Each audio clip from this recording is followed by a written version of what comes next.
Good morning, Metro Detroit. It's Kerry Leon Jackson, your urban conservative. How are you this morning? Time now is 6 o'clock in the morning. If you've got to be there by 7 o'clock, you've got 1 hour to get there. You're listening to 910 AM Superstation, Metro Detroit's only urban talk radio station. The number in the studio is 313-778-7600. 313-778-7600. If you're waking up, if you're heading out the door anytime soon, between now and 9 o'clock this morning, we're under a frost advisory. And what's today? May the 4th, and we're under a frost freeze advisory. Those who are in the job have the job of predicting the weather. They don't always have to be right. But those who predict the weather tell you that later on in the day, sometime this afternoon, probably 2-3 o'clock, temperatures might climb up to about 60 degrees. But right now, if you're getting dressed and heading out the door anytime soon, be prepared for frost.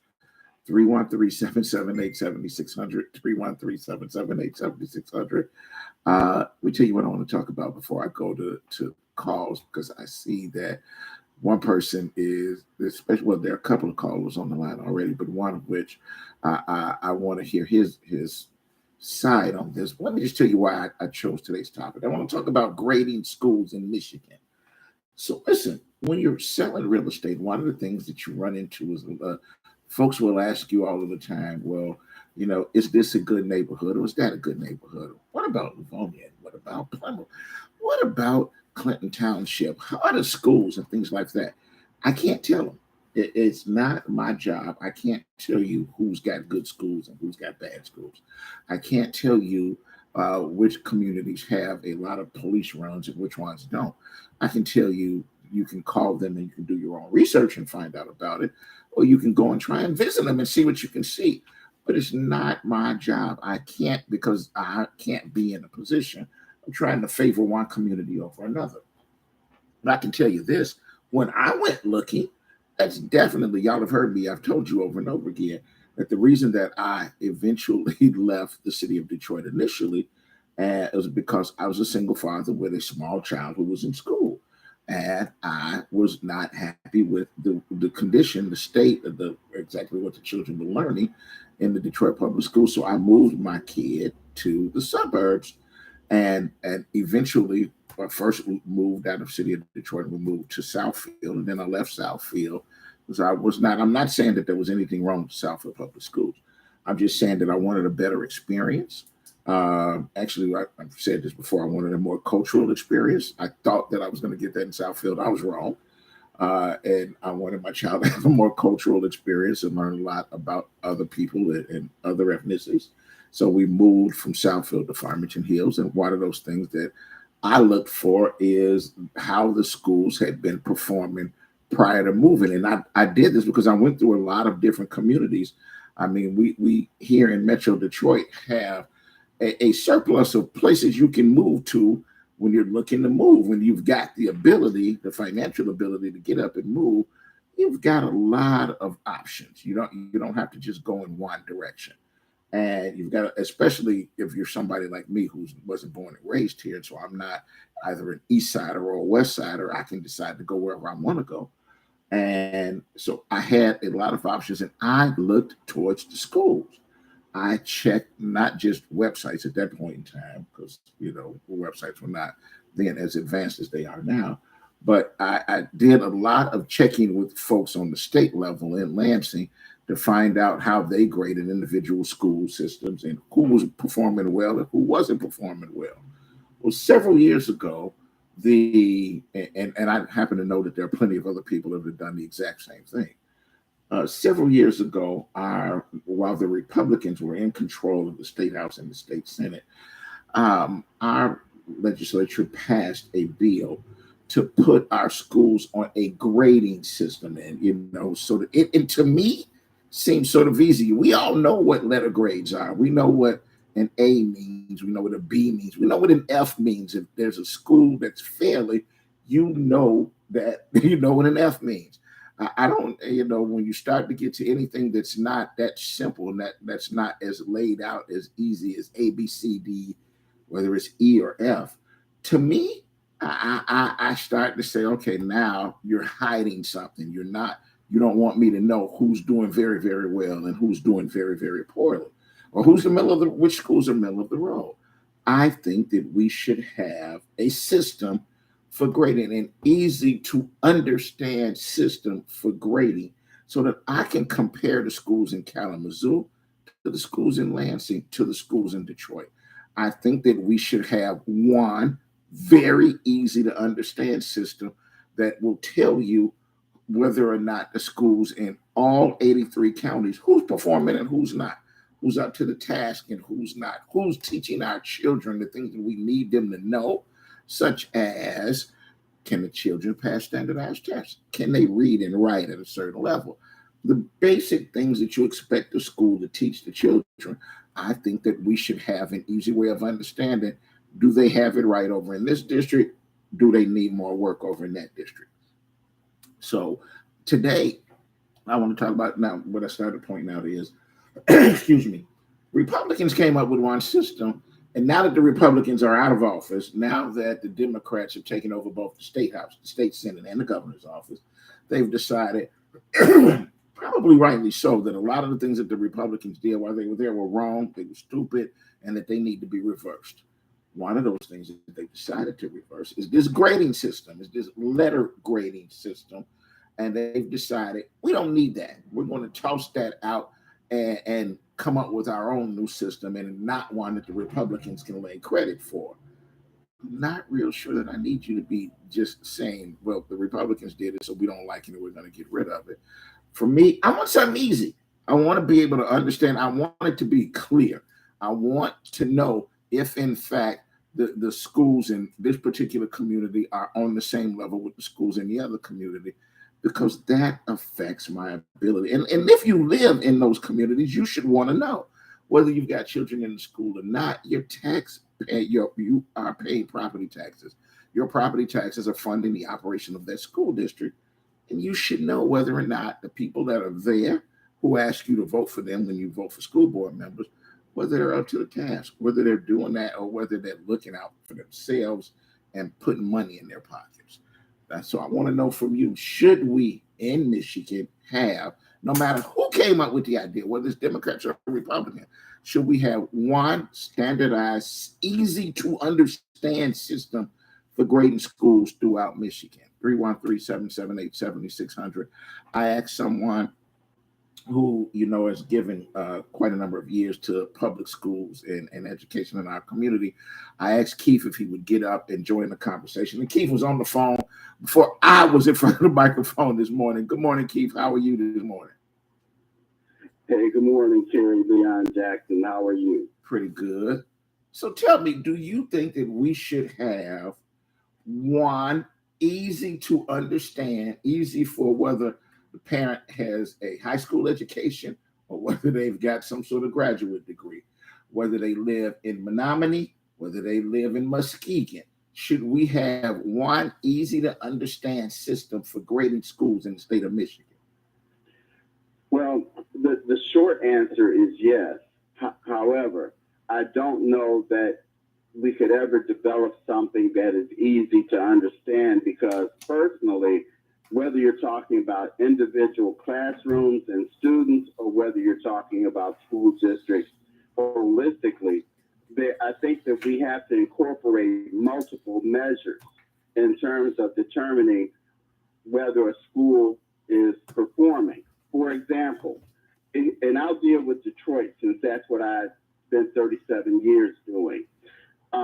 When I retired in 2016, the average daily attendance in Detroit public schools was around 76%. That means that on any given day, 24% of your students were not there. The average DPS student missed 46 days of school during the course of the school year. And we had 10% of our children who were absent 100 days or more. Then on top of that, we had a situation where an increasing number of our students were factored into or forced into or guided into special education courses that were drastically underfunded. So I think that all of those have to be incorporated when you look at whether or not a school district is reforming. And then there was one last factor too. 28% of our students, when I retired, went to two or more schools during the course of the school year. So when you look at truancy, when you look at transiency, when you look at availability of resources, when you look at all of these things, I think those have to be incorporated to determine the success of a school. I am definitely not for A, B, C, D, F, or Why? outstanding. Well, because I think that what I would like to see, Kerry, I would like to see proficiency measured. So maybe you go to percentages, like in order for a school to be considered outstanding, like one of the examples has, then that school has to demonstrate, say, a 90% proficiency or above in the critical areas: reading, writing, math, science, and the like. And then maybe you go, it's kind of like what we do in the classroom: 80 to 89, 70 to 79, 60 to 69.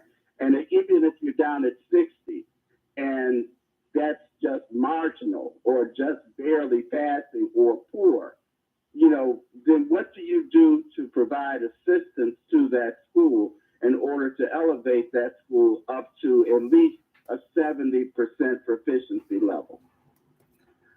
But here's the thing: if I understand that there are some cultural issues that are probably at play, and for which Detroit probably has a little bit more of an issue with truancy and things like that, and parents moving from one side of town to another, and moving kids and things like that, that our community is probably not as stable as it should be. I get it, but the truth is, they have those same problems in Muskegon. They have those same problems in Flint. They have those same problems in Lansing. How come we can't decide? I mean, with all of the levels of government, whether there is a local school board, whether whoever wants to wind up putting their hand in it, whether in some parts of the state do the other members of the community, like the mayor and the city council, have something to do with, as everybody a separate school board, and the state board of education and their members and their policies, all of the different levels, we can't get to the point where we can be on one page about this is the minimum level of what we expect out of your school to say that you are proficient, and either you can hit this bar or you can't hit that bar. What's wrong with saying you get an A, you get a B, you get a C? What's wrong with that? Because I think A, B, C, D, F has become outdated and it's rather nebulous. It doesn't get into the weeds, if you will, of what makes a school or school district successful. I think that the first step towards what you just identified is for all of us to realize that education should not be a partisan issue. Kerry, I don't give a damn if it's a Republican, an independent, or whoever. If they can come up with an idea, or a group of them can come up with an idea that incorporates multiple measures and establishes standards, reasonable standards of expectation for achievement, it shouldn't matter whether it's Democrat or Republican. But we have politicized education like we politicize so many areas of our existence. And so now if it's a Republican initiative, then we as Democrats don't like it. If it's a Democratic initiative, you as Republicans don't like it. And who falls through the cracks? Our children fall. We got to take a break, brother. Hold up a minute. 313-778-7600. 313-778-7600. We're going to take a very quick break. We'll be right back.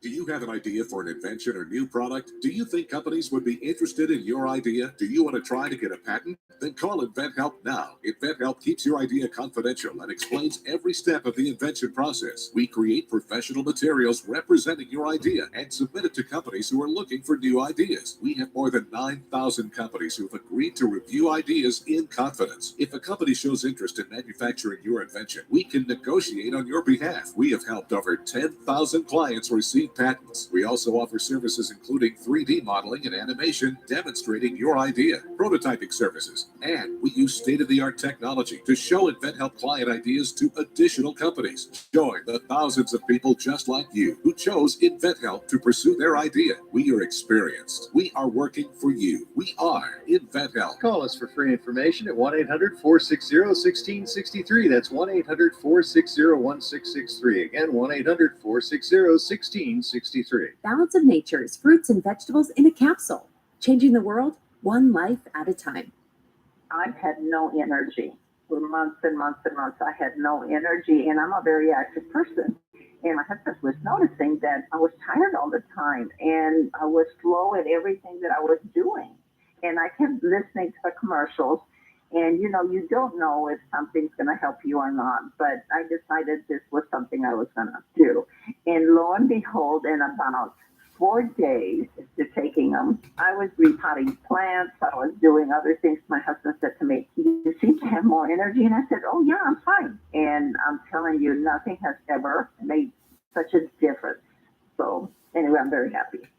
Right now, Balance of Nature is offering free shipping and 35% off on any new preferred order. Call 1-800-2468-751 or go to balanceofnature.com and use discount code Radio5. Attention! Do you owe back taxes, fines, and penalties to the IRS? The IRS now offers new relief options for taxpayers affected by COVID-19, but you can't go it alone. Call Tax Solutions now. Our team of former IRS agents and tax professionals can get you the best deal. We know the COVID-19 rules. Call us and never speak to the IRS again. I couldn't sleep. We were being audited. I called Tax Solutions Now, and a great big weight was lifted off my shoulders. I called Tax Solutions Now, and they got the IRS off my back. Tax Solutions Now had my wage garnishment lifted in 48 hours. The virus has caused the IRS to take extensive action to help taxpayers. So if you owe $10,000 or more, this is the best time of year to settle your tax debt. I qualified for the Fresh Start program. I paid less than I owed. Remember, the IRS will not give up until you pay. Call 800-683-9499. 800-683-9499. 800-683-9499.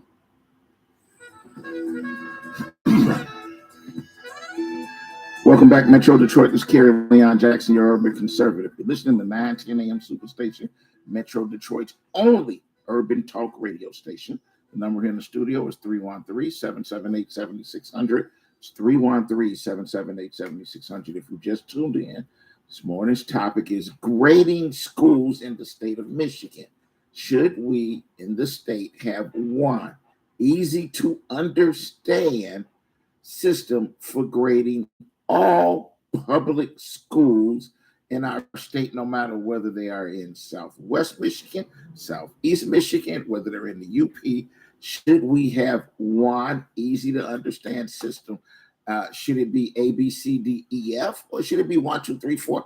I don't really care what we call it. I just think that it should be easy enough for all parents, no matter whether they're highly educated parents or parents that dropped out of high school, should be able to figure out if the school that's on the corner where their children are attending are the people in charge of that school doing the actual job of teaching the stuff that we want kids to learn. Are they teaching reading? Are they teaching English or writing? Are they teaching how to actually comprehend some of the stuff that they're reading? Are they covering the stuff that the kids are going to need in order to be successful in the future? 313-778-7600. Keith, did I cut you off when we were going to break? Well, no, not really. There was another point that I wanted to make, though. I think that one of the mistakes that we make is that we rely too heavily upon standardized tests, and I say that because standardized tests are given to children who don't have standardized minds. And so I do believe that but it should not be the prevailing measure of whether or not a school is successful. And we also have to keep in mind, Carrie, and this is something that people, especially in underserved communities, don't like to talk about, but it's a fact that we have to address the behavior of our children. One of the factors that impacts student learning is the environment of the school. When you have a school in which kids are constantly fighting each other, attacking teachers, not coming to school, being disruptive and all of that, and granted, it's usually only about 5% of the children in any school in which you have this issue. But that 5% can adversely affect the performance of the other 95%, plus the performance of the teacher. Because the teacher has to spend so much time maintaining classroom control and dealing with those students who are disruptive, who are violent, who are just not interested in being there. And so, that does impact how well a school is performing. I agree. I've talked about it before. A close friend of mine, it's her. She works in a school where the entire part of her day, I mean, she works sort of they're parapros for security, and the majority of her day is running from one end of the building to the other, talking on the walkie-talkie, dealing with those kids who have behavioral problems, and it's the same children every single day. And those kids don't stay home. They get up and they leave home and they get dressed and they go to school specifically with the intent to disrupt the day as much as they can. And it affects the other kids. They don't have the ability to learn, and they can't focus and concentrate on schoolwork because of all of the other crap that's going on out in the hallways and things. I agree that we have a big problem with that in our school. And here's the thing: I don't think a grading system A, B, C, D, F is ever going to catch that. It's not going to tell you the teachers are well educated. We pay them a lot of money, but the students, oh my God, they're very disruptive all day. I don't think that your kids are not going to find that out until they're actually physically in the school, that they can see what's going on. But I think that I agree with you in terms of the standardized test shouldn't be the only way that you judge somebody. But as somebody who wound up having to go through school, who had to take I had to take both I don't know if I had to, but I took both the ACT and the SAT. Later on in life, had to still take a law school admissions test and then retook it to try and get a better grade. I've spent my life being compared with other kids, and no matter how much their parents spent on them and everything else, all over the country, we've still got to hit some goals. We might not be happy with it, but we still have to be able to. There's some basic things we've got to be able to do, and I think at some point, if you're getting up and you're going into a classroom every day, you expect those people to teach you certain things. I don't think now in the age when, folks have Google and all that other stuff, or a phone in their pocket, that they should just rely on, I can learn whatever I want by watching YouTube. I think that schools still have a role. And I think that, we should still have some standards for what they're teaching in the schools. Absolutely. And let me tell you, Carrie, from my own experience, when I took the ACT 100 years ago, I scored 29. I ain't 29 bright, but I had a mastery of the basic skills that allowed me to successfully complete the ACT. And so, the success of a child really begins at the earliest levels of education. I mean, that's why I did not teach elementary school. I was terrified of those little people. I wanted my high school kids. And so, the point that I would always try to emphasize is that reading was fundamental to learning. And I would sometimes get chastised because, I'm teaching 11th and 12th graders. And some of those 11th and 12th graders I knew could not read at a level that would allow them to comprehend what I was teaching. And so we would actually do reading in the classroom because I needed to know what you're able to understand and what you're able to apply. And I had the same principle when it came to testing. Carrie, I had students who, when we would be in classroom discussions about a particular subject in history or in government or psychology, when we're having that discussion, they know that material backward and forward. When I would put a test in front of them, they go blank. Everybody doesn't test well, but that doesn't necessarily mean that they don't understand and can't apply the material. All right, let me start to knock out some of these callers. 313-778-7600. Let's talk to Ms. Leona. Good morning, Ms. Leona. How are you? Fine. Good morning to you and your guests. I would like to say, in the first place, our school system in Detroit is not funded like the suburban schools. So if you don't have the funds to teach the children, then you can't expect them to perform because they don't have all the services that they need. And that's number one. And number two, if you have students, first you got to deal with their home life. Some of the children don't have the parents that's supposed to look out after the children, so they send them to school. So if you don't have anyone like the teachers, used to have what you call teachers aides, paraprofessionals. I worked in the school system for 29 years as a paraprofessional. And you first place the little ones, you got to love them, and then you can get their attention. Our little people, they have so much baggage as well as the parents. And then we should be funded like the suburban schools. So I think the teachers, they need support, like with the paraprofessional. I started out as a noontime aide. Then I got the position they call them teachers aide, paraprofessional. Then I got my associate degree in the school system. From there, I went to Wayne State, and when I had to stop when I got to be a junior.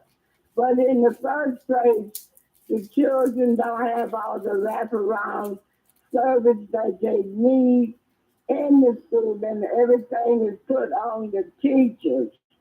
And I think we should have a grading system not lower than 70.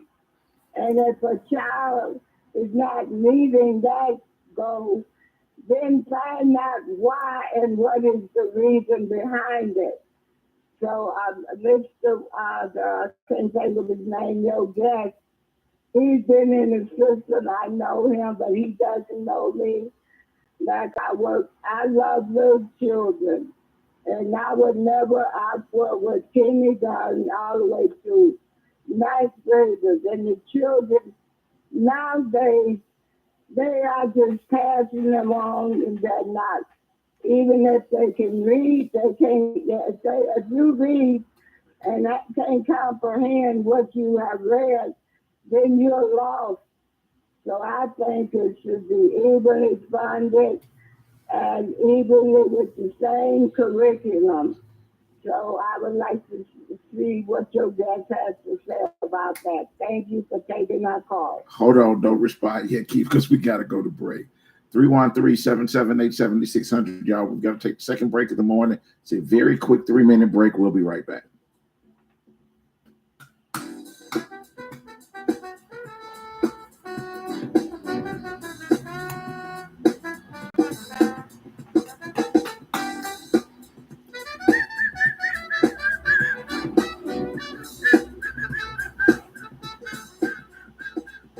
Have you thought about advertising your business on our 9 10 a.m. Superstation? Our audience is bigger than ever, and your investment will be lower than ever. Find out how you can grow your business. Give us a call during business hours and ask for Henry, 248-357-4566. We will tell your story, and more folks than ever before will come to your door. 248-357-4566. Ask for Henry. The super audience at our 910 Superstation wants to hear about you. Call now. The all-new 910 Superstation is your #1 source for urban talk radio. If you're looking for the best in radio programming, look no further. You can now listen in on a multitude of audio platforms. We're on Apple Podcasts, iHeartRadio, Buzzsprout, Google Podcasts, Spotify, Listen Notes, and coming soon to Amazon Music, Goodpods, and Overcast. 910 AM Superstation, the largest, strongest, 50,000-watt urban radio station in town. 910 AM Superstation has the greatest advertising deal ever with our Godfather package. 100 spots for $600 with a must-air within 30-day policy, and we will even produce the spots free. That's right, free. Call Devin C. now at 248-357-4566. That's 248-357-4566. Or email at d.calhoun@thewordnetwork.org. This excludes political ads.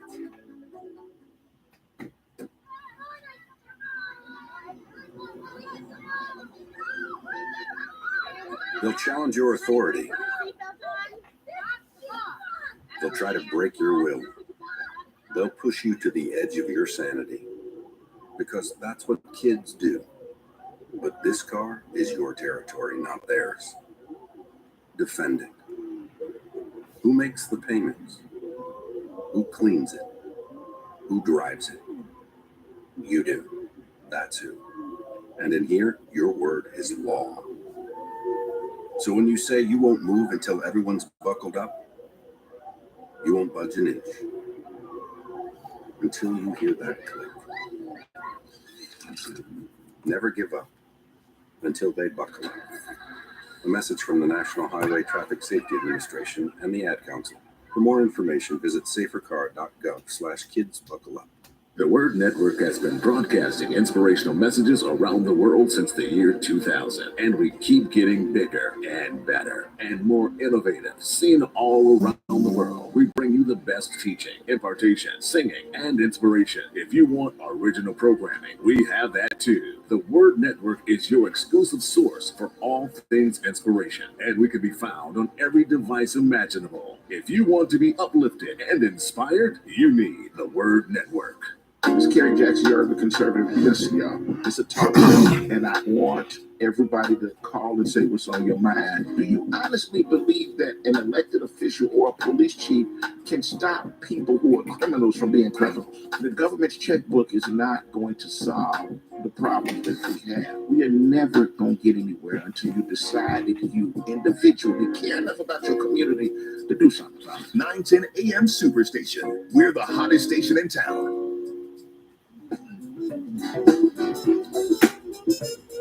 Welcome back, Metro Detroit. It's Kerry Leon Jackson, your urban conservative. Yeah, I see how much of the time is taken away. We're going to knock out some more of these callers. Let's go to Sharon. Good morning, Sharon. How are you? Good morning. I'm great. How are you gentlemen doing this morning? Pretty good. Very well, thank you. Great. Listen, what job, organization, institution would allow 5% of the people in their group to disrupt and cause a problem for 95% and not do anything about it? Publicly funded schools. Year after year for why they can't educate the majority of the kids. That's my number one point.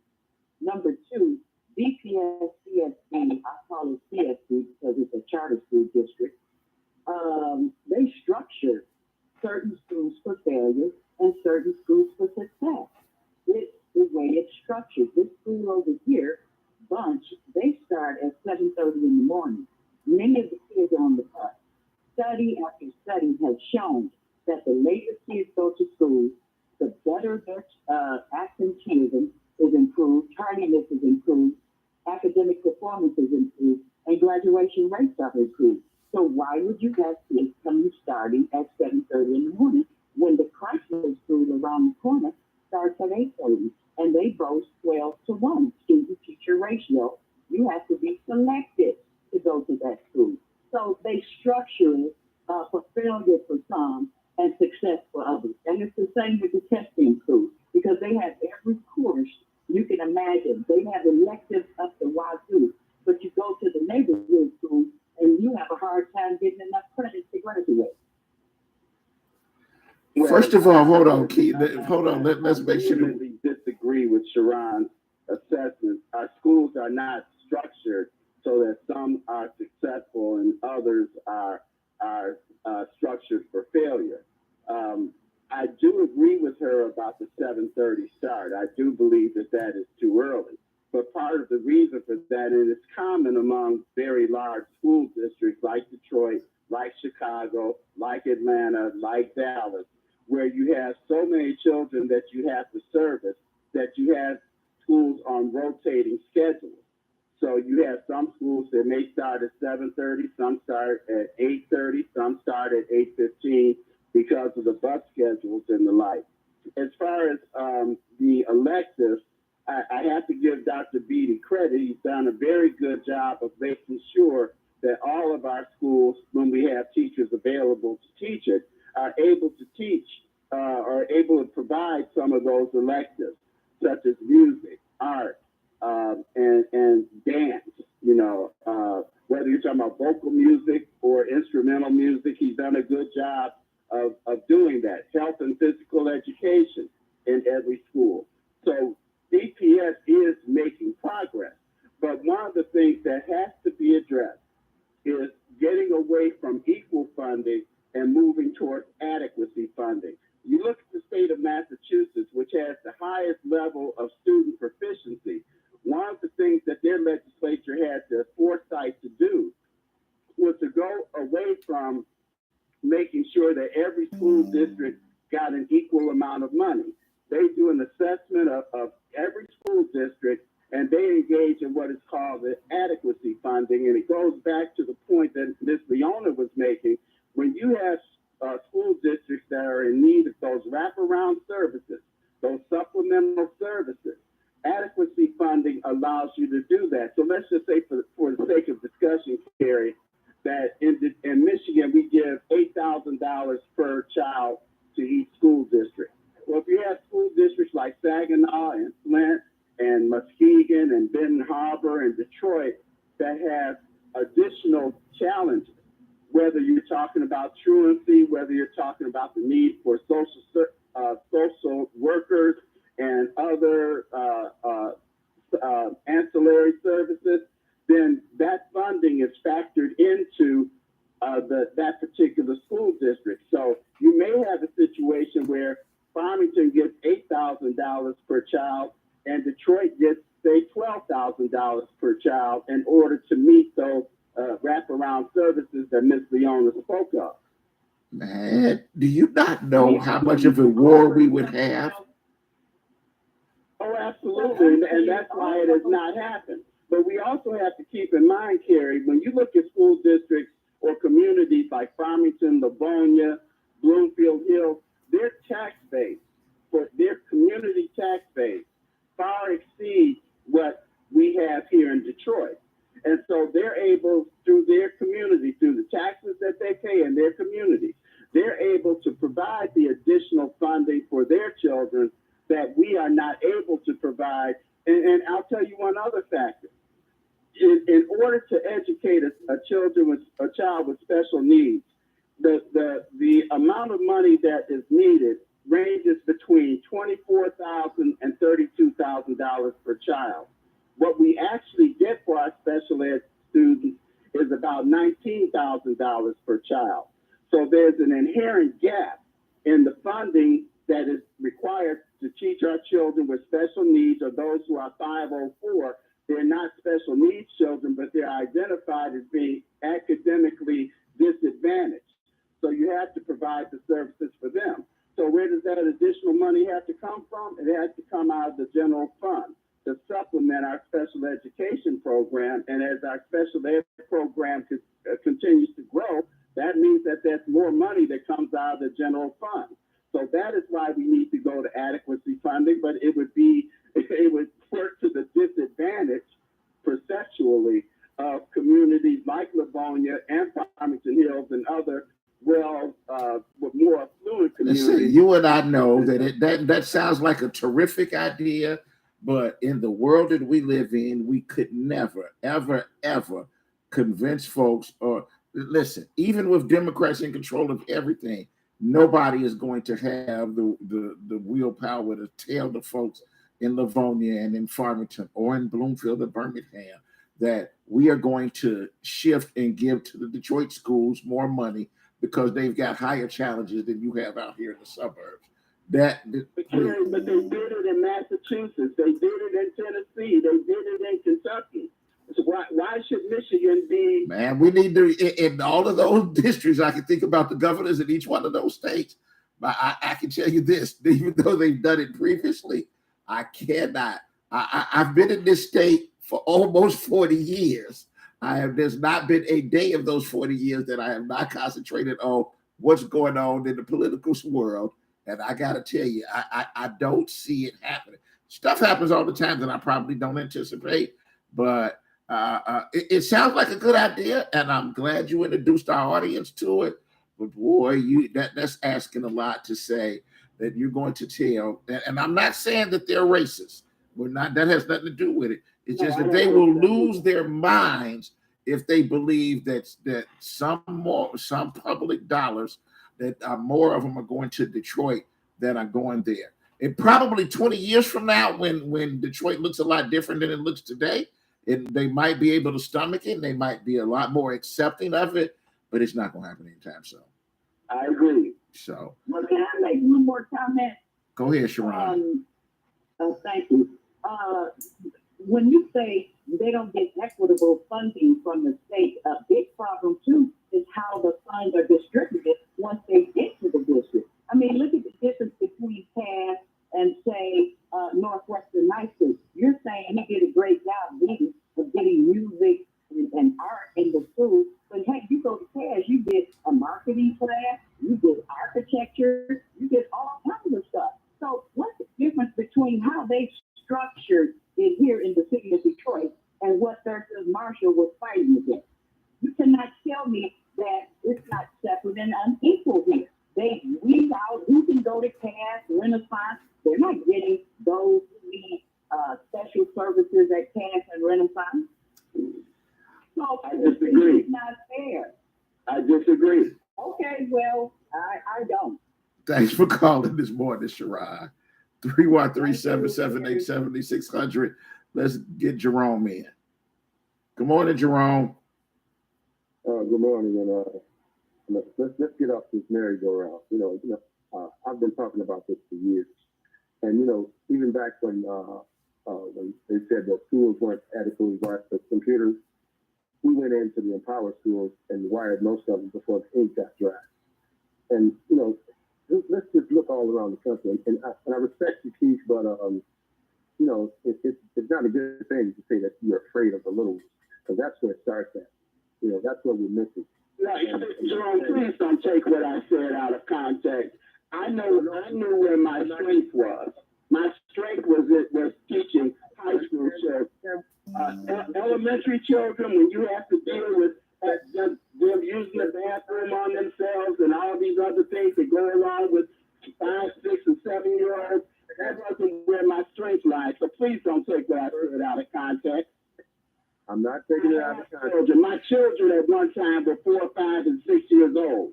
I was talking about being I did not want to teach children that young, not fear of them.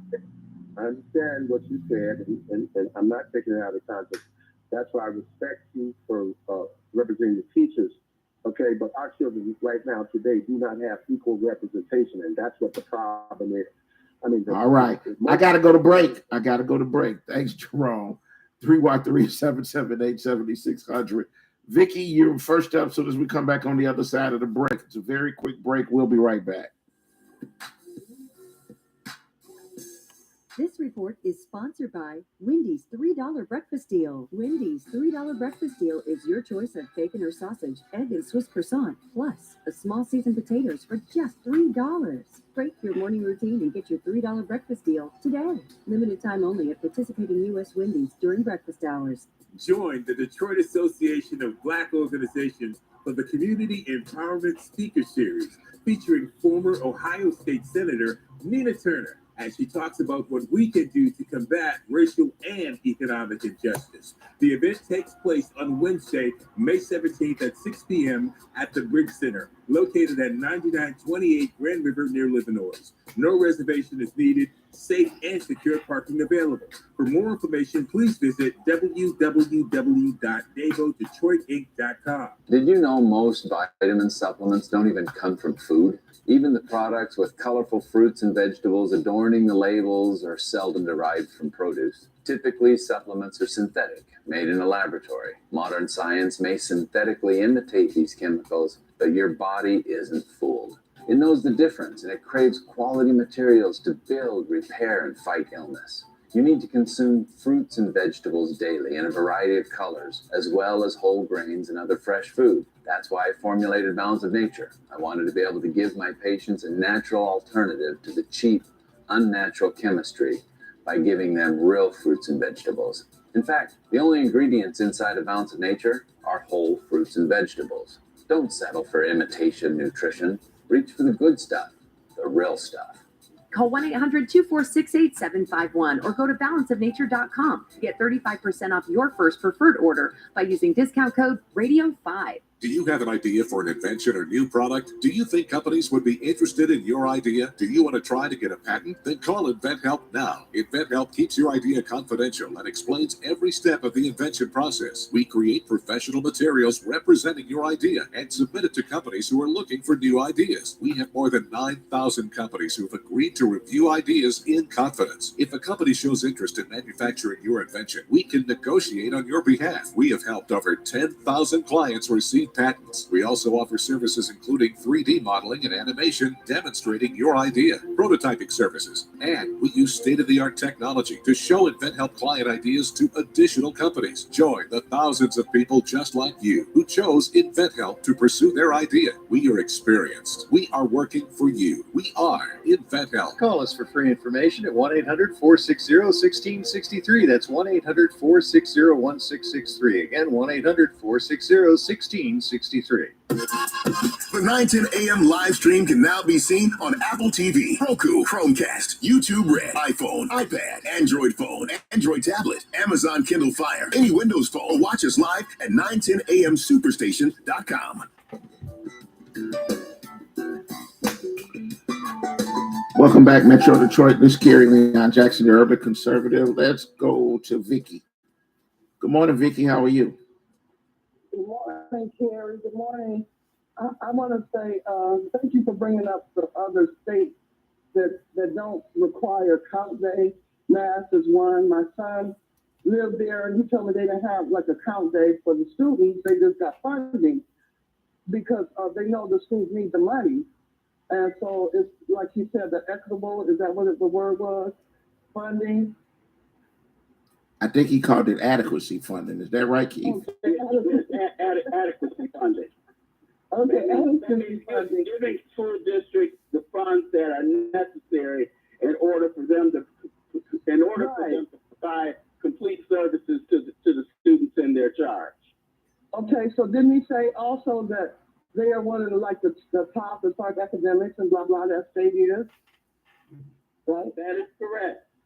So that means that's working. So with Kerry, when we were saying the people lose their mind because their tax dollars go into that, but they don't lose their mind. So it's okay for them to use the tax dollars for policing and jails. They'd rather do it on the back end instead on the front end. Is that what they're saying? Yeah, that's a much bigger problem that we're gonna be able to solve in the next 4 minutes. But yeah, in the state that we live in the world that we live in now, folks would much rather continue to throw money at. They want a bigger police department. They want to build more prisons, and they instead of deciding that we're going to fund education the correct way or make sure that everybody that gets out of school can get a job. Yeah, we already know what works. They just don't want to do it. Yeah, thank you. Okay, that's what just my point. It's just like a crazy way of thinking, but we continue a vicious cycle. But thank you all. I agree with you, Vicky. Thanks for pointing that out this morning. Have a good morning. Let's go to New Tim. Good morning, New Tim. How are you? Yes, good morning. I'm enjoying your conversation. And I got to go back to what Mother Leona said. You know, there needs to be more hands-on experience with the kids, especially at an early age. If we catch them between the kindergarten to the fifth grade, maybe that can change their state of mind. Because once they get past the sixth and seventh and eighth grade, they are set in their own ways. Then once they get to high school, we set them up for failure. You know, I go back and I'm thinking about all that money that Detroit Public School had, and it was diverted to some bonds and things like that. But we got to quit giving our money away, especially Detroit Public School money, just like how they did the library. Here, they approved a bill, a bond, or whatever you want to call it, but then they end up diverting that money all to these millionaires and these billionaires. There should be some type of law that says once this money is set aside for the schools or the library, it can only be used for the schools and the library. And that's in any district. You know, instead of getting all this money built up and we thinking that we can do something marvelous for our kids, then all of a sudden they want to divert the money to help some billionaire, and he already got billions of dollars to build his own stadium or whatever he chose to build with that money that should have went for our children's education. Thank you for taking my call. Yeah, Terry, if I may respond to that, you know, there's a misnomer, urban legend out here that money was taken from Detroit Public Schools to fund the LCA and all that. That is a complete fallacy. The tax dollars that he's talking about is by state statute. If any of that money is diverted for any purpose other than education, then the state supplements that fund. So Detroit Public Schools never lost a dime. Keith, I appreciate you for getting up this morning. It's now 6:52. I run out of show at 6:55. So between now and 6:55, we cannot afford, well, we don't have enough time to. And I tell you what, I hate shortchanging my audience. So I will tell them we'll concentrate on municipal finance one day next week. It won't be Monday because Monday's show I've already picked out. We're going to dedicate Monday to, since May is Mental Health Day, Mental Health Awareness Day. We're going to spend Monday talking about that. Y'all know Tuesday's a pre-recorded show. So either Wednesday or Thursday of next week, we can talk about municipal finance. But the one thing that I'm going to have to differ with Keith on, Keith, we need more. Detroit has needed more of a tax base and more folks paying into their taxes and more businesses paying into their taxes for at least 40 years. And I agree. And so we can't complain about the fact that other communities have more money into their tax base when the folks that are located in those communities are actually paying taxes and they are contributing to the tax base. But the businesses that are located in a particular community that will remain nameless until Wednesday of next week, the tax base is not quite increasing. So you can't say that there's money that's not going, or that's being diverted and it's not going to the schools. That there's a very complex system of where different money goes. But at the base is, if there are several more businesses, if there are 12 corporations that are going to locate in a particular area and they are going to pay X number of dollars in taxes, you can't keep saying, don't worry about it, I'm not going to make you pay taxes in the first 10 years or for the next 20 years without it eventually affecting where that money would have gone in the first place. They are going to have to pay taxes, and we can't increase the tax base when we keep diverting the money to someplace else. It's not going to. Having that debate with you, online or offline. Either way. But next week, y'all, we will talk about the fact that a city that we ain't got to point figures at whose fault it is, because it's not Democrat or Republican. That has nothing at all to do with it. But if you don't increase the tax base of the city, then there's not going to be money to pay the police. There's not going to be more money to pay the fire. There's not going to be more money to take care of children with special needs, because you keep saying, that's all right, we're going to cut you a special deal in that we're not giving everybody else. And the next one, we're going to cut them a deal. And the next one, we're going to cut them a deal. Listen, I've been doing economic development deals since 1983. Cities need economic development. I agree.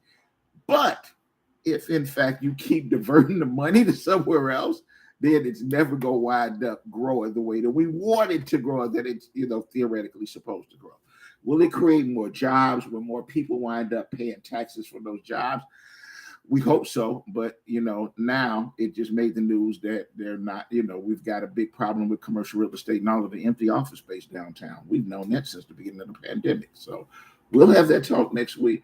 Thank you for getting up early this morning, Brother Ed, for sharing with us and taking the time. Pleasure, we genuinely appreciate it. Have a great week. All right, you take care. Have a good rest of the week and weekend. Thank you, brother. All right, y'all. It is now 6:56. So I've run over. I'm into the next show's time. Next up is State Representative Joel Jones. Either he or a member of the foundation will be here to bring you information and inspiration from 7 to 9 this morning, followed by attorney. Today is Thursday, followed by attorney Anthony Adams will be here from 9 to 11 to talk about politics, culture, and the community. I will be back in front of this microphone tomorrow morning with Keisha. And I want let's all cross fingers, and we're making phone calls, and we're going to set stuff up to try and make sure that Relationship Friday goes off without a hitch this week, because, things have not quite worked out the way we wanted to recently, but let's hope that we're back on track, and I'll ask each and every one of y'all to tune in tomorrow. Listen, again, freeze warning until 9 o'clock, but it will get up to 60 this afternoon. Y'all get out, dress appropriately, have a great day. I'll talk to each and every one of you tomorrow morning.